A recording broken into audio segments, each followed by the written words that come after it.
ang Presidential Broadcast Service. Radyo Pilipinas. Radyo Publiko ng Bagong Pilipinas para sa Bagong Pilipino. Naghahatid ng mahahalagang balita at impormasyon na uugnay ng pamahalaan sa sambayanan. Tulay sa himpapawid ng serbisyo publiko. Radyo Pilipinas. Radyo Publiko. Ang boses ng Pangulo sa Iloilo. Radyo Pilipinas. 585 AM. Oras sa Radyo Pilipinas, 1:04 sa hapon. Adlaw-adlaw, Lunes tugtog Biyernes, pagdulong sa mga balita. Hitabo, issue kag concern, may kaangtanan sa katilingban, sa kaayuhan, pati na ang sa ikaayong lawas. Halin sa mga concern sa mga bata, sa mga lamharon, nagadinalaga kag nagasinultiro, mga hamtong, professional man o mamumugon, mga tigulang, kabuhi kag paghimakas sang mga ginikanan para sa ila kabataan. Pag-ulikid sang panwa, pagtingog sang magkasimanwa, para sa ikaayo sang ila kahimtangan. Ini ang Balitang Sosyal.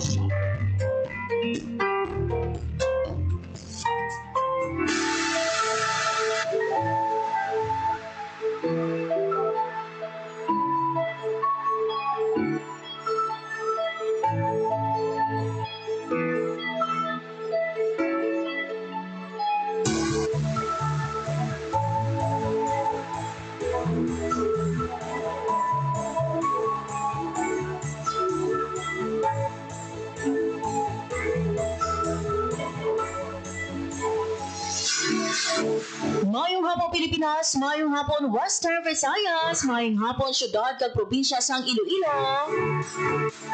Good afternoon sa mga biyan ka. Maayong hapon sa inyo nga tanan.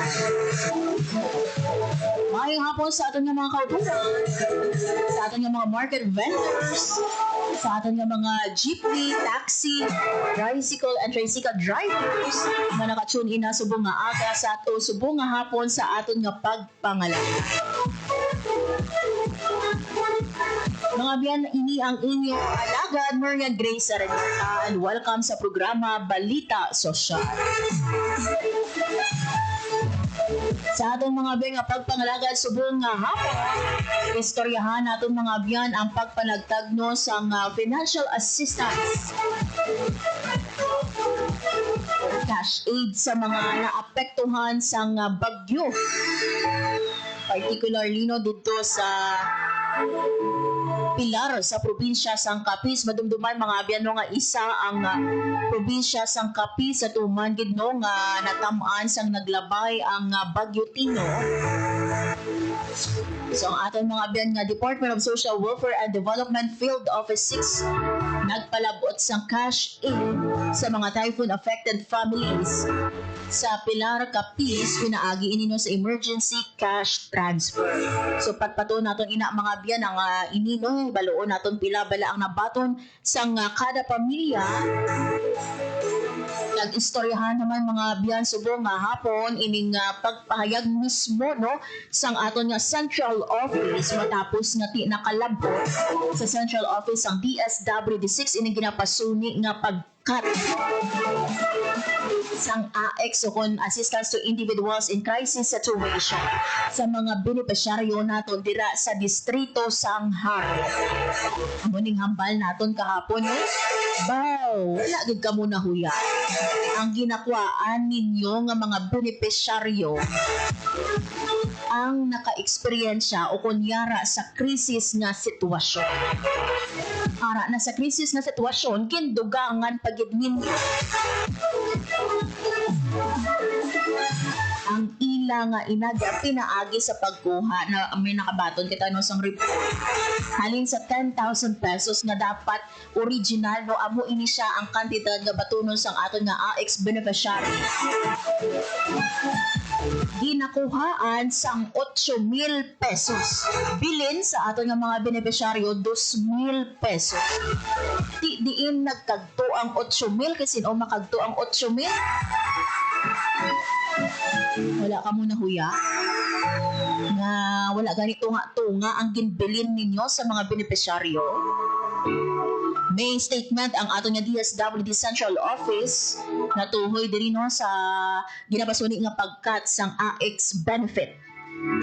Ibaloon ta na later on and subong mga ben nga adlaw padayon ang paghiwat naton sa Western Visayas Scholars Congress, mga scholar no sang aton nga Commission on Higher Education dira sa University of San Agustin. Pabati na mo sa inyo later on ang mensahe diri no sang outgoing Regional Director Dr. Raul Alvarez. This will be his last, according sa iya, last nga event bilang Regional Director antes ini siya maghalin dito sa Ched Negros Island Region.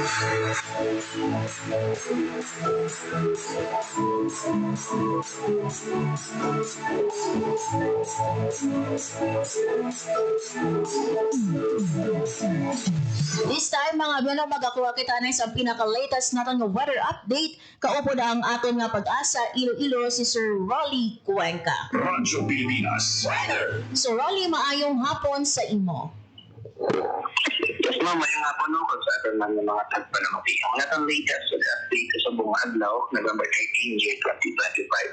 Sa karoon ng ginamonitor natin no, si Bagyong Uwan, sa pusat pa sa niligad ng inadlaw, sa karoon isa na lang siya current landlaw, isa ka low pressure area.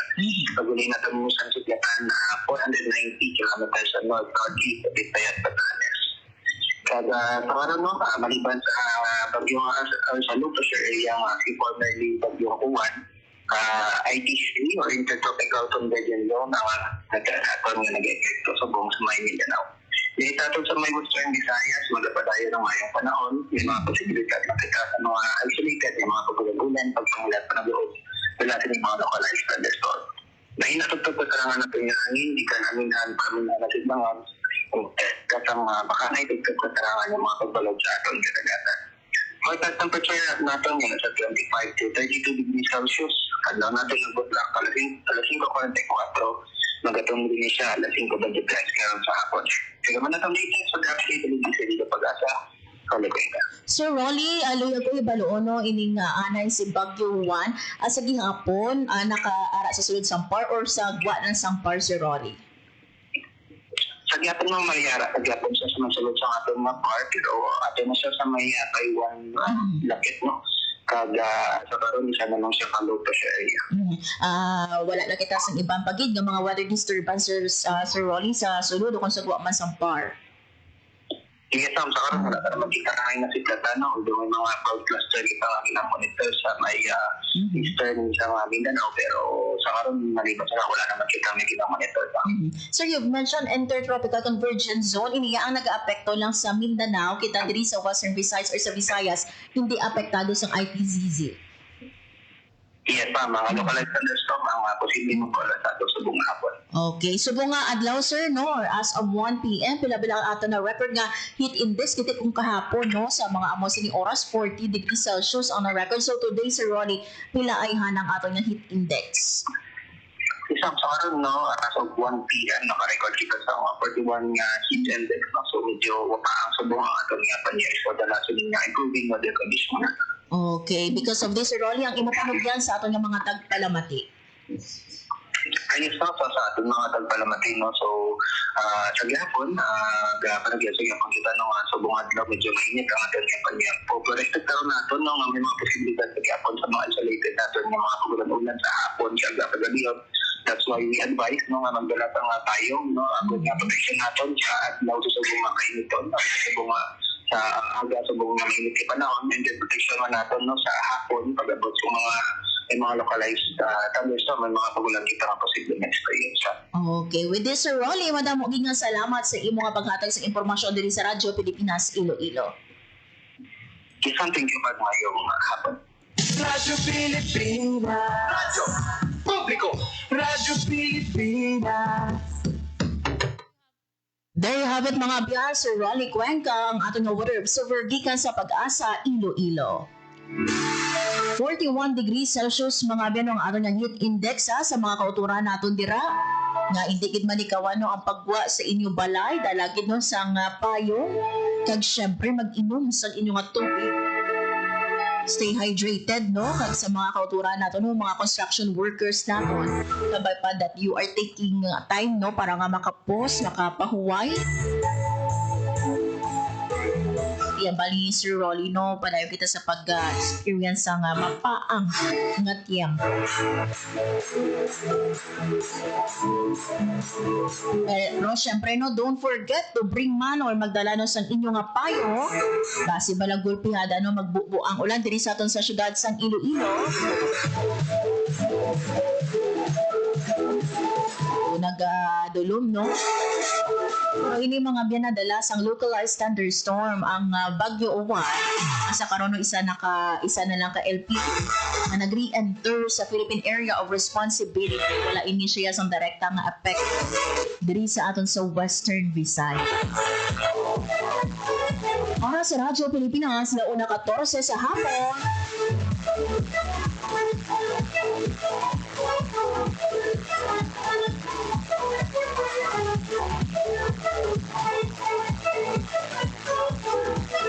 Mga biyan una sa aton nga balita, subong nga hapon ang aton nga Department of Social Welfare and Development Field Office 6 nagpalabot sang assistance or financial assistance sa mga pamilya nga naapektuhan no sang naglabay nga mga weather disturbance pinaagi sa aton nga emergency cash transfer o kon ECT program. Subong nga adlaw November 13 naghiwat na sang distribusyon sang cash assistance sa 317 ka mga target beneficiaries sa munisipalidad sang Pilar, Capiz nga naapektuhan no sang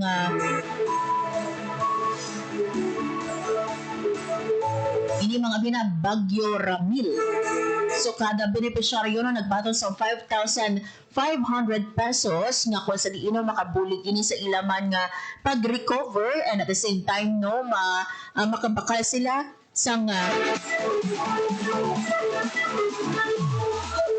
makabakal sang ilang kinahanglanon.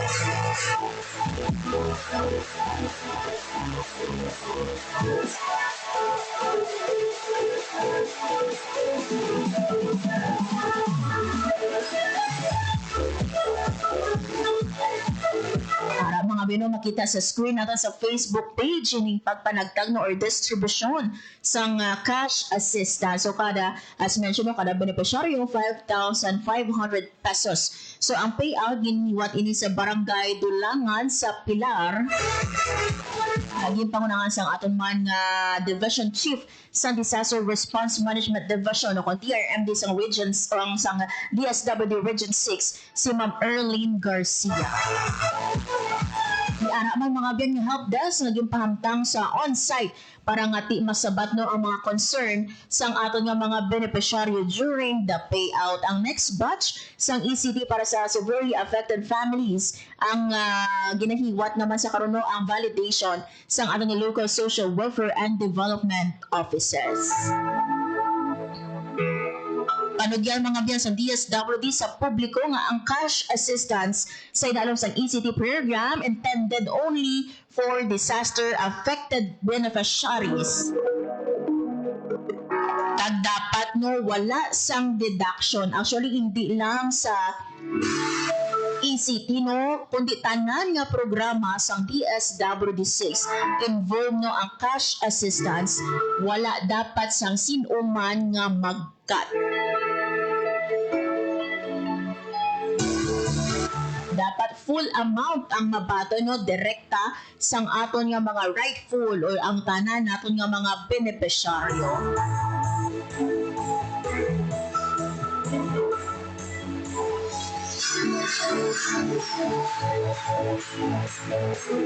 So hindi mga biyano nga pagpalabot sa bullying sa digman sa direktiba na ni President Ferdinand R. Marcos Jr. pinaagi no kay DSWD Secretary Rex Gatchalian nga siguraduhon nga nagahatag ang aton nga departamento sang assistance or padayon nga dapat maghatag sang assistance sa mga beneficiaryo until such time na sila makarecover. Oras sa Radyo Pilipinas, launa 18 mga biyan sa hapon. Sa aton nga pagbalik naman, istoryahan natin yung ining nagapadayon nga Western Visayas Scholars Congress sa Commission on Higher Education Region 6. Hindi mga beno ang ulihi nga events ang aton nga outgoing Regional Director ng CHED-6, Dr. Raul Alvarez. Nadumduman ninyo last time no, nga gin-appoint si R.D. Alvarez bilang headman sang CHED-NIR. So pagabuslan ini siya ni Dr. Raul Muyong, ang dati nung University President sang Iloilo Science and Technology University. So pamatian na itong mga biyan ang iyang mensahe niya no bilang Regional Director sang CHED Region 6, and at the same time mensahe niya para sa ato nga mga scholars nga nagtambong sa sininga Scholars Congress. Magabalik ang programa Balita Sosyal. Uy, may safety tips for you. Pwedeng para sa lindol, pero pwede rin pang love life mo. Number 1, iwasan maglagay ng mga babasagin sa mataas na lugar para iwas ma-fall kapag may malakas na lindol. Number 2, make sure na alam ng lahat ang emergency exit para makalabas agad pag ayaw mo na. Kapag tapos na ang lindol. And number 3, speaking of exit, dapat may label. Mahirap kasi kapag walang label. Ang fire exit, fire extinguisher at iba pang emergency equipment. Simple tips para ligtas ang puso at sarili sa panahon ng sakuna. #panatag ang may alam.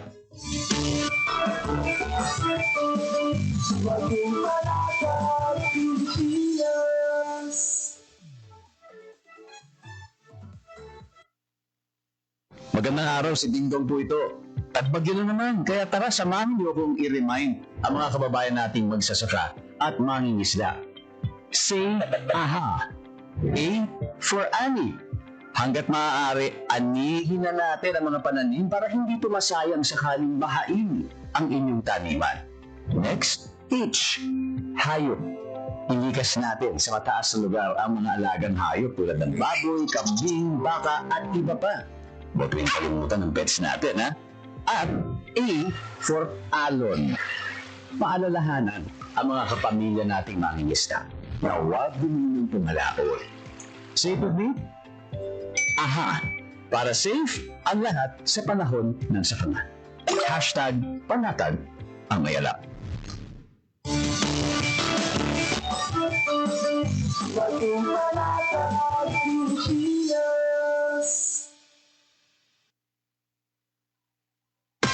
Time to celebrate kulturang Pinoy. Tradisyon, musika, sining, literatura, at iba pa.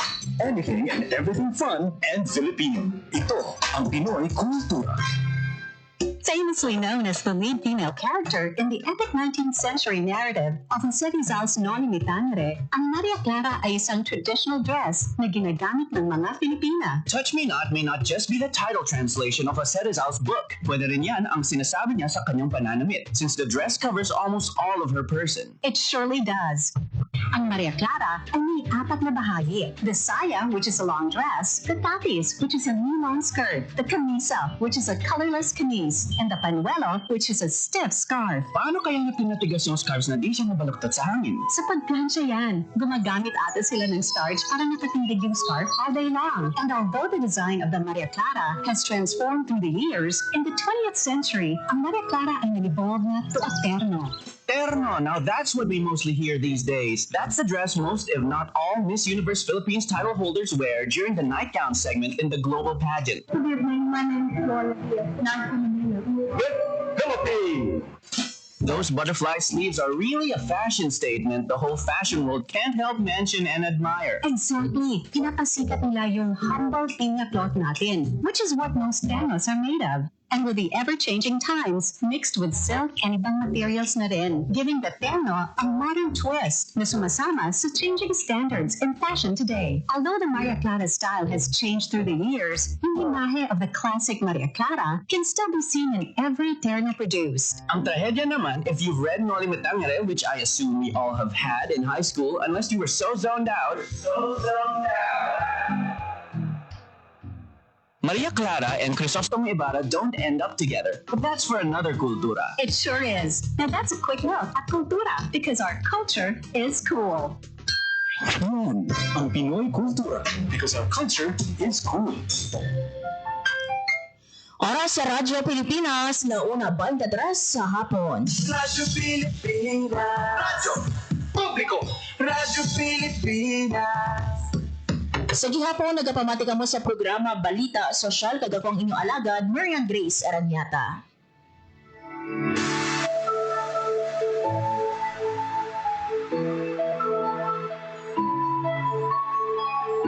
Mga biyan kahapon, sa isa no ka bulot mo ang diri sa itong sa syudad sang Iloilo, may ara man sang bomb threat. Kung sa diino ang aton nga mga estudyante, ang aton nga mga teaching and non-teaching personnel sa University of San Agustin na external campus dira sa barangay Sambagharo na puhag bangod sa siniman nga bomb threat. And subong na naman, may ara na naman mga biyan sang bomb threat. Ginakita gani kita nung post, ano man, ginaobra ini, bangod nga lapit na lang ang exam. Or ano no ang rason sa sinino nga pagpadala sang bomb threat is ito ko sang fear pagsala sa aton nga mga estudyante o kung trip lang gid sa mga nagaset. Ang manami diri mga bino, despite this no, ang aton nga kapulisan madasig no sa pag-akto, madasig nga nagakagto no sa lugar o kung sa mga buluthuan. Nagkabatong kita mga biyan sa nga report kanino sa aton nga police beat reporter asod-asod nga bomb threat sa Iloilo madasig nga ginaktuhan sa Police Regional Office 6. Agad mga biyan magadulong sa sini nga balita si Porta Rosa. Radyo Pilipinas. Radyo Pilipinas. Report. Paul, mayong hapon. Yan mayong hapon gid sa tanan naton nga tagpalamatigin pa siguro sa Police Regional Office 6 nga otoridad na address na ining mga bomb threat nga nagaluntan umalin kahapon tubtob subong kahapon University of San Agustin Sampag Campus Haro kag sa mga wala pa balo may bomb threat man kagabi sa West Visayas State University Haniway Campus bali duwa ka insidente sang bomb threat ang na-record sang Police Regional Office 6 kag subong nga adlaw kung kaina sang aga sa Iloilo Science and Technology University Main Campus. Kag sunod sa PRO6 upon receiving the information ng mga natungdan ng mga police units, kaupo ng explosives and ordnance disposal and K9 units, nagpatigal sa clearing operations kag inspection sa mga lugar no kag after some thorough nga verification wala sang bomba nakitaan kag gindeklara nga safe ang mga eskwelahan kag gina-commend gid sang PRO6 no ang madasig nga pag-respond sang local police kag sa cooperation sang tagtumalahan sang eskwelahan sa sining operation kay sunod kay Brigadier General Josepino Ligan ang safety sang students kag school personnel ang ilang priority ginakundinar nila no ang anuman nga akto nga ti nagahatag sang kakulba nag-istorbo no sa katawhayan sang komunidad kag ginpanugyanan gid yan sang PRO6 publiko nga ang pagpalapta no sang false information o kung willful making of threats na involves na sa bomba, explosibo or similar devices pwede gid mapasakaan sang kaso kriminal under Presidential Decree number 1727 series of 1980. Under this law, ang sinuman nga mapamatbatan nga guilty pwede mapriso tugtob 5 ka tuig kag may penalidad nga 40,000 pesos. Ano ka bala ma-risgo Correct. para sa 5 ka tuig nga pagkapreso kag penalidad nga 40,000 kun exam lang man ang nagakulba hindi amo ning nagagwa subong Yes. pa-exam ang mga nasambit nga eskwelahan amo ning nga naghimo sila sang pagpamahog. Iti sa karon ongoing man ang investigation sa aton kapulisan kag padayon man sila no sa pagtumod sa sining mga suspect sa likod sining mga pagpamahog yan. Yes, pero Paul, no, isa din sa mga pamangkot naton kung bala ma-identify gid man kung sino ini nagapadala. Yan, na-interview naton kay ina, no, sa kay ina sang aga si Sir Heinz Bubakil. Siya ni ang spokesperson sang Iloilo Science and Technology Yes. University. Ginpamangkot naton si Sir Heinz kay sa ISAT, hindi lang ini first time natabo. Last year may natabo. Masukat na ni ganit niyan sa 15. Aba, November 15. Oo, November 15 ang last nga threat kag ginpasakaan to yan sang kaso. Okay. So namigid nga masampulan kasi ang bal mo gani sa iya kay na bakit sir may masunod pagid ni. May masunod ni sa ginpasakaan yung tiambal niya gina-identify pa, ongoing pa investigation kag hopefully matumot kung sino gid ang nagpalagta sa sining bomb threat nga nagpuhag sa Iloilo Science and Technology. Yes, sabi nila Paul, no, wala sang kumbaga wala sang balik sa ila, no, ang ining pagpadala nila sang mensahe. Abi nila do gadyan-gadyan lang, sadya-sadya lang, trip lang, pero di mayo man na Paul kiti at least no ang ato na insat you may ginsampulan na gali ini last year. Kag kabay pa no matumot ba ng mga naghimo sang pagpamahog sa University of San Agustin. Yes. Basic Education Department nila sa Sambag kag ang sa West Visayas State University Haniway Campus kag under the leadership ni Brigadier General Josepino Ligan nagapabilin nga committed ang PRO6 no na mamintinar ang kalinong kagkatawhay sa Western Visayas. Yun, maraming salamat po. Balita sa Police Regional Office 6 para sa Bagong Pilipinas, Paul Tarosa, Radio Pilipinas, Radyo Publiko. Radyo Pilipinas. Radyo Publiko. Radyo Pilipinas. Maraming salamat Paul Tarosa sa sinino nga balita nung aton nga Police Regional Office 6 mga beno handa gid ready kag madasig no ang pagresponde no every time nga miara kita sa bomb threat. Kahapon mga biyano isa sa mga nakita naton nga post no sa social media may isa ka nanay no nga nagpahayag nga ti ang bata iya naga-eskwela dira no sa University of San Agustin no, sa Basic Education Department sa Barangay Sambag. According sa iya no pagbasa niya nga may ara no galapta sa social media nga may ara sang bomb threat kiti ang isa niya ka bata dira naga-eskwela do halos palupado niya mga abyano ang iya salakyan bangod sa kakulba. Ti ikaw kung isa ikaw ka ginikanan kung isa ikaw ka nanay no sin-o bala ang luyag no nga mabutang sa ital-ital ang kabuhi sang imo nga bata for those no nga nagaubra sini nagasend no sang kaangay sini para lang nga mag-cause sang panic para lang kuno abi ma-cancel ang klase kung amo man na ang tinutuyo nimo. Radyo Pilipinas. Radyo Publiko. Radyo Pilipinas. Kabay pa nga madakpan ka, kabay pa nga makilala ka para nga makapanabat ka sa sini nga ginubra nimo hindi lang sa mga estudyante. Radyo Pilipinas. Radyo Publiko. Radyo Pilipinas. Hindi lang sa mga manunudlo o kung mga non-teaching personnel nga nagaubra sang maayo, kundi makapanabat ikaw para sa ginubra man nimo sa mga ginikanan nga grabe ang kulba. Sino ba lang gusto no nga ginikanan or sino ba lang ginikanan ang hindi ni rato, hindi makulbaan no once nga mabasahan ining mensahe nga miara sang bomb threat or miara sang bomba nga nakaplanted sa eskwelahan sang iya nga bata. Ang aton diri nga ginahaylo no kung sino man dira ang nagaplano pagid nga mag-ubra hindi na pagpadayon na. Base ba naman parehas kanino sa ISAQ madakpan ka kag pasakaan sang kaso. Oras mga biya sa Radyo Pilipinas, 1:32 sa hapon, as mentioned earlier, no, sa University of San Agustin, diri sa aton sa siyudad sang Iloilo. Padayon mga biya ng paghiwat sang Western Visayas Scholars Congress, ang ating Commission on Higher Education Region 6. Ari ba na mga biya, no, pamatian naton ang mensahe nahon anay natin no ang mensahe ni Reverend Father Generous Dionesco, Vice President for Academic Affairs for Curriculum Development and Quality Assurance.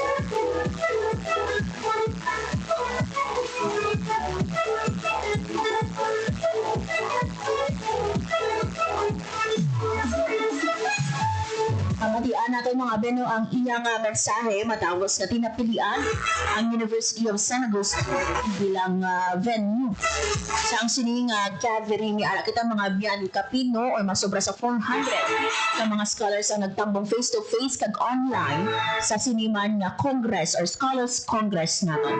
Pamatian naton ang panghayag ni Reverend Father Generous Gonesto. Students, ladies and gentlemen, good morning.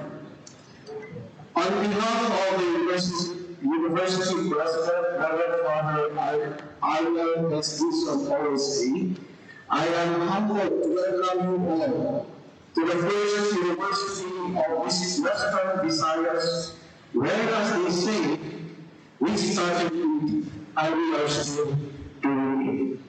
Of course, with rigor and deep sense of commitment towards excellence, quality, formation, and community leadership. The University of San Agustin is honored to be the venue for this year's Western Visayas Scholars Congress 2025, centered on kinaatman kauswagan, or wisdom and progress. The University of San Agustin also has its share of commitment towards giving students access to quality education through scholarship grants ranging from academic to religious to sports, athletics, or performing arts, and to non-aid scholars, to name a few. And many of those scholars under these grants are now successful in their field of specialization or careers that are coming back to the university to give their share for the university's consistent growth and development. And before I end these welcome remarks, let me share with you my point of view on scholarships, which I think needs to be looked into. Oftentimes, school policies on scholarships are for the poor but deserving students. However, to my mind, many questions pop up. How about the poor but not deserving students? Who will take care of them?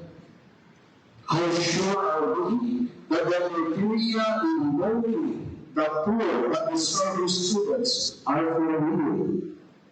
Is it not that we are basing on financial capacities of their parents and the grades of the students in their years in school? However, if the student is poor and also has poor school performance due to his poor attendance and inability to submit the required projects and requirements. Let us all remember that we need scholarships to give real access to quality education. We need education not for our better future, but for us to be better citizens in the future. Finally, this is the time to reflect on the life of a 15-year-old boy, Joey Magdadaro, whose university was exposed at the height of Tropical Storm Timo in the province of Cebu. Now, he is trending on social media due to multiple support and scholarship grants being offered to him. Is he one of those poor but deserving students, or poor but undeserving student before typhoon Timo happened? Once again, welcome and God bless us all. God bless the Commission on Higher Education in June 6. Staff, students, ladies and gentlemen, good morning. There you have it mga abyan, no? Ang mensahe no, ni Father Generos Hinoroso or Reverend Father Generos Honestos ang aton nga Vice President for Academic Affairs for Curriculum Development and Quality Assurance ng University of San Agustin kay inano sa nagapadayon man Western Visayas Scholars Congress dira sa University of San Agustin. So this time mga abyan, pamatian naman naton ang mensahe diri sa ating outgoing Regional Director ng CHED Region 6 Dr. Raul Alvarez matapos no ngati isa man mga abyan no sa iyang mensahe no ining paghaylo sa aton nga mga estudyante to continue no sa paglabot sa ilaman nga handom, and at the same time ang iyaman nga parting message no before siya halinon dito sa CHED Negros Island Region. Pamatian natin mga abyan si Dr. Raul Alvarez ang aton nga Regional Director sa CHED Region 6. Usapan sa inyo.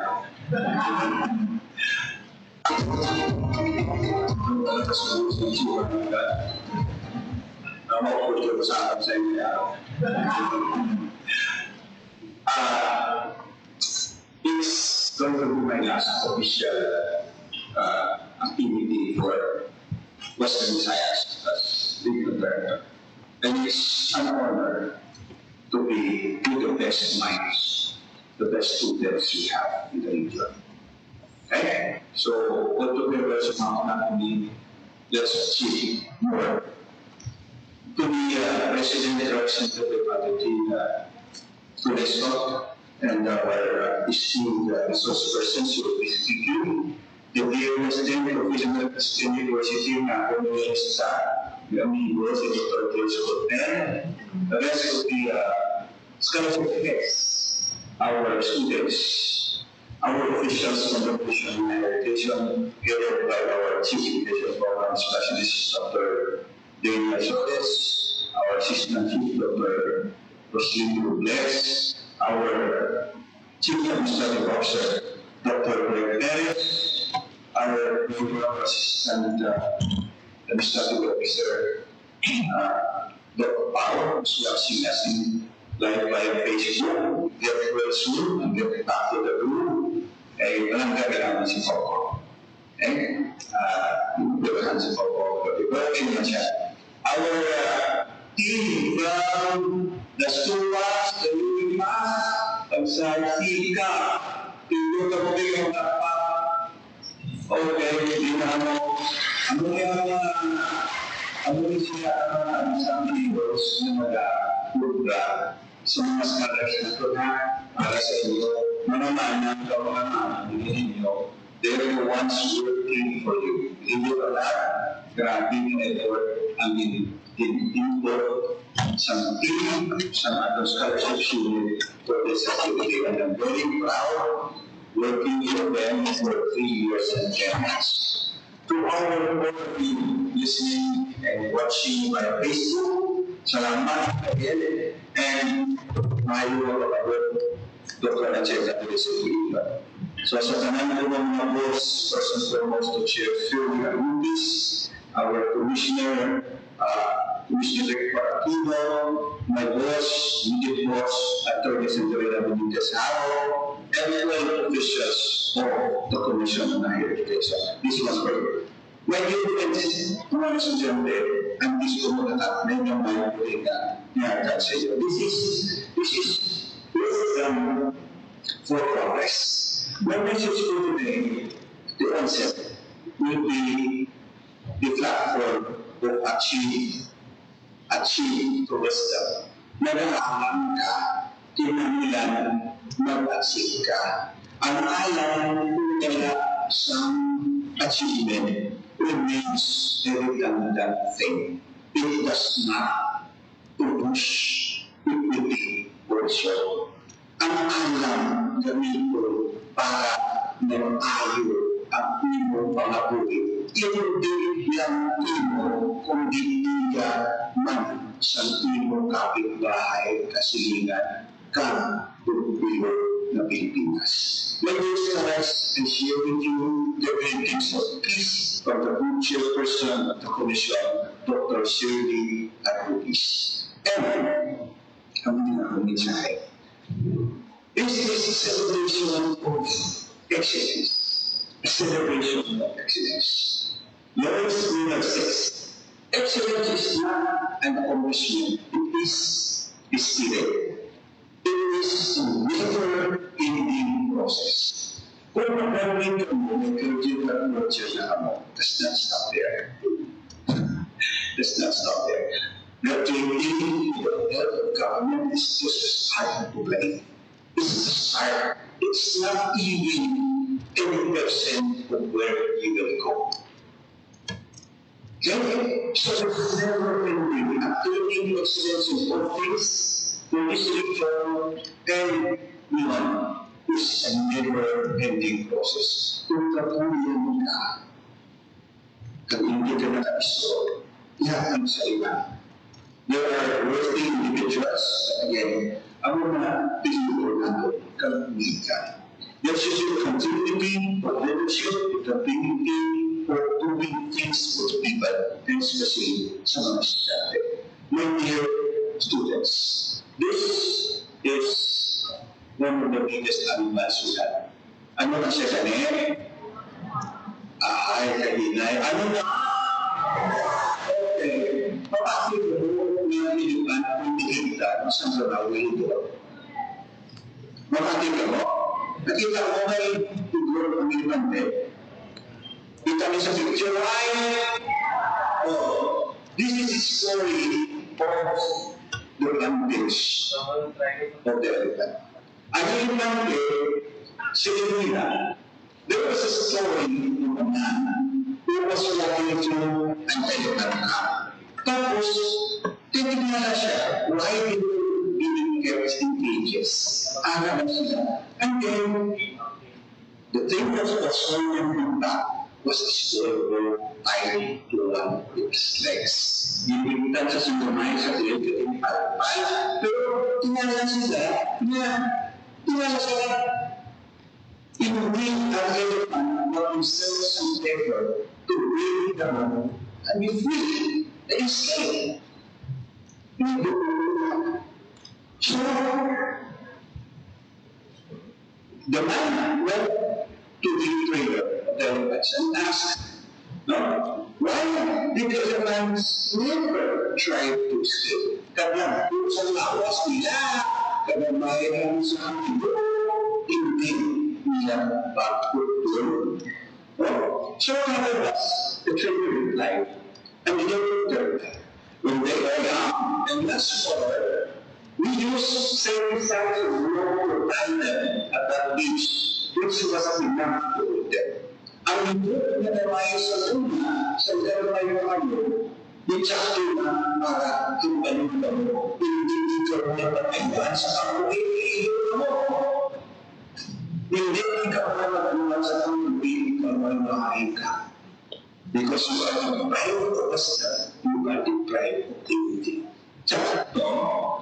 Bichakto okay. Now, this is responsibility that the road can still tie so I will not to be free. This is why naangkat sila na may gamay, higit na natigit na rin sa sinigya. Hindi na siya makikita. Now, we're making the advantage. Government has invested billions for you. You are here because Philippines is a multi-factor. Yung aming bigyan ng issue.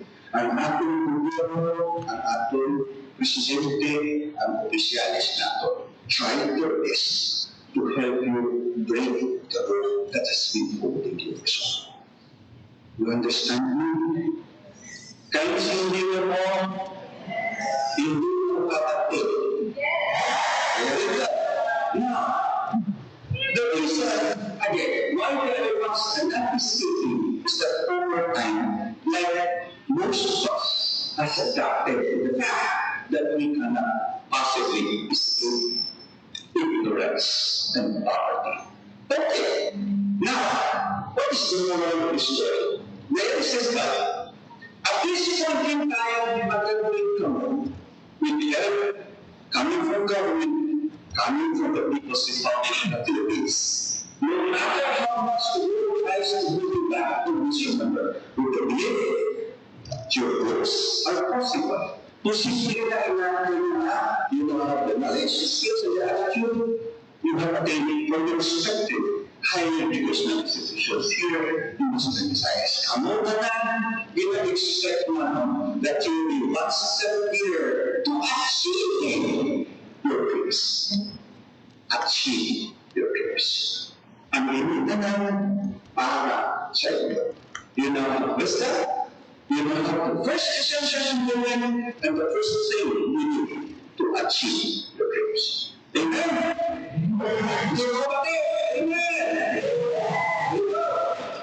There you have it mga mga kabayan lang sa speech ni Dr. Raul Alvarez, ang ating outgoing Commission on Higher Education o CHED Region 6 Regional Director kaina no sa giniwat nga Western Visayas Scholars Congress sa University of San Agustin. So manamo no sang words of wisdom si RD Alvarez no antis ang iyaman nga pagbulag or pagbiya diri no sa CHED Region 6. Padulong siya no sa CHED Negros Island Region. Isa mga abyan sa mga luyag ko liwat no i-mention nga ginhambal man kay inano ni RD Alvarez sa iyang speech. May ara ka nga picture abi no nga ginapakita ko sa diino ang isa ka animal, isa ka dako nga animal ginahigtan ang iyang tiil. According din no kay RD Alvarez, most of the times no kita no especially those no nga mga pigado, we feel nga kung ginahigtan kita, we feel no nga hindi na kita makabuya, wala kita sang freedom. Pero according sa iya no, pinaagi sa bulig sang gobyerno, pinaagi sa bulig sang aton nga mga sang aton no nga mga opisyal, sang aton nga presidente, gina-break naton ang bondage. Paano? Ina mga beno ang paghatag sang scholarship sa mga deserving nga mga pigado, nga mga imo. According to RD Alvarez. And once no nga ang bandage, once no nga ang higot o rope makakat, kabay pa nga gamito naton ina nga oportunidad to reach for our dreams. Hindi na kita magbalik nga nakahigot ang aton nga tiil at madulaan kita sa paglaban.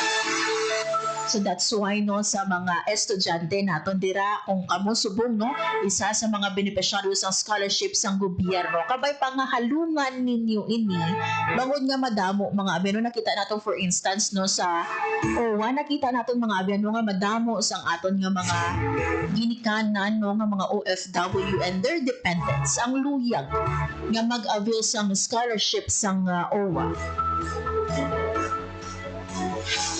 Pero hambal gani nato no hindi tanan ma-cover. That's why nga kung ikaw sa mga napilian nakapasar, you are very fortunate. Ikaw napilian as scholar. So same true with the scholarship nga ginahatag sa Commission on Higher Education.